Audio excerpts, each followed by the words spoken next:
Hello, friends. How are you? How's things where you are? It's like 50 here today. Beautiful day. Hopefully, where I normally walk, it's still ice because like the ground's still cold underneath.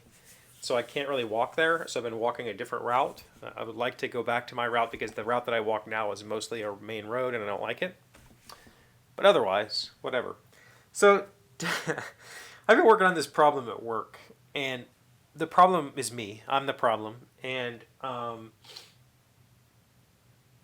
know that now in hindsight. I've solved the problem, you know, before the end of business today.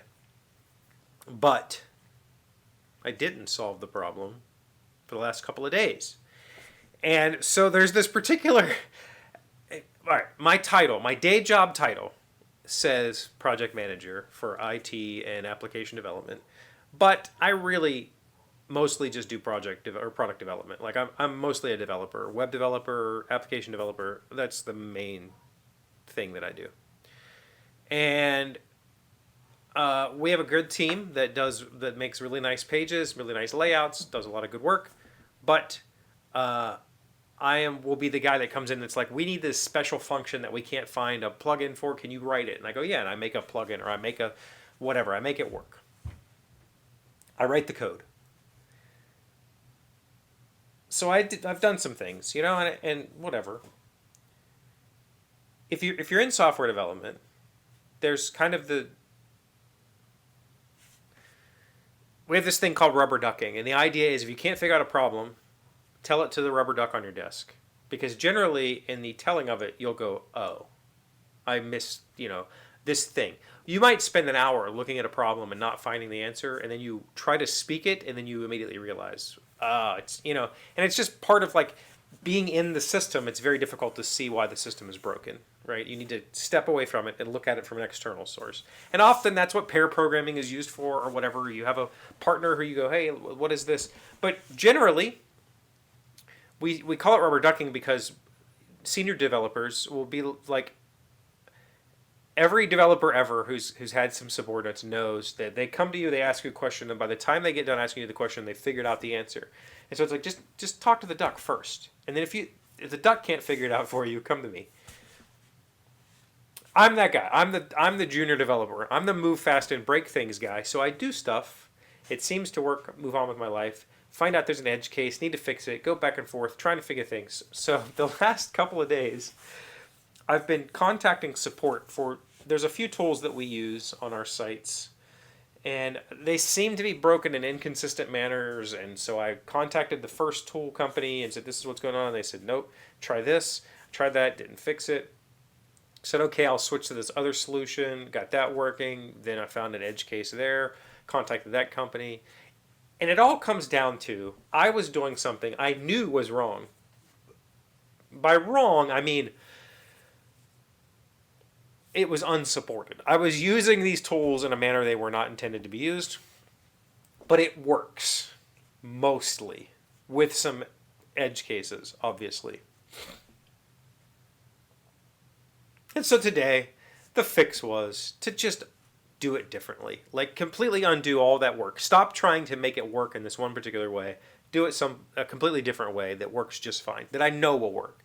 That is not using these tools incorrectly. That uses the tools correctly. It's maybe just a little bit more friction for the user. Not a lot, just a little bit. Tiny bit more friction. It's not as flashy, it's not as neat. So I did that and it works and it's fine. But it made me think, like, are there other is this a software development thing? And I don't think it is, because I believe as a mechanic, I would have those same kind of interactions with my superiors, or not my superiors, but maybe the kind of team leads or whatever. I would have a problem with the vehicle. I would go get the person, I'd bring them back, and I'd start explaining my problem. And while I'm telling them the problem, I'd go, oh, yeah, I got it. And I'm just curious to know how much that sort of thing exists in other trades. I know that some of you are software developers, but I know that a lot of you aren't. And how many of you have those same kind of situations where either a person brings you the problem, but they figured it out by the time they get done explaining it, or you've been that person? And what is that trade? And what, like, do you have good examples? Because it's like comical to me, especially at this point in my career where I've been doing this for decades and I know what I'm doing, but I still try to do things like, we can make that work. Let's just tweak it a little bit. And then I have to look dumb. I don't care. I'll look dumb. I'll ask questions. And, sometimes that has led me to, I'll look dumb, but they'll like my implementation, and whoever I'm contacting will work that into their future design flow, and then suddenly my way of doing things is like, oh, that was a better way. And that's validating to be the guy who's like, you guys are doing this and that's fine, but it would be so much better if you did this. And they go, oh yeah, and that's not difficult to implement. And you go, no, it's really not. And then they implement it and it works. So maybe that'll happen in this situation. Maybe. Because this whole thing relied on a tool that is kind of got replaced, but it still works just fine. It actually has some features that are a little bit better than its replacement. And the replacement works, but this one doesn't in edge cases. So it's just like, maybe it'll fix it. I don't know. All right. You already had the question. Just let me know. Just go to the comments and tell me that you ask stupid questions and figure out the answer before you get done asking the question. I'd love to hear those stories.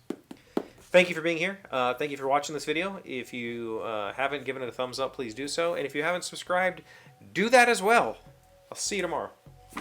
Today's 1,000 plus little things happy, successful people do differently. We have been learning 10 things you must give up to move forward.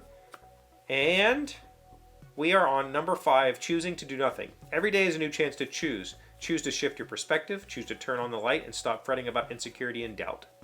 Choose to do work that you are proud of. Choose to truly live right now. This one is difficult for me because I probably have undiagnosed something or other that causes me to put things off until they become so overwhelmingly scary that I can't put them off anymore. And I would love to choose to do those things when they first present themselves. That would be phenomenal.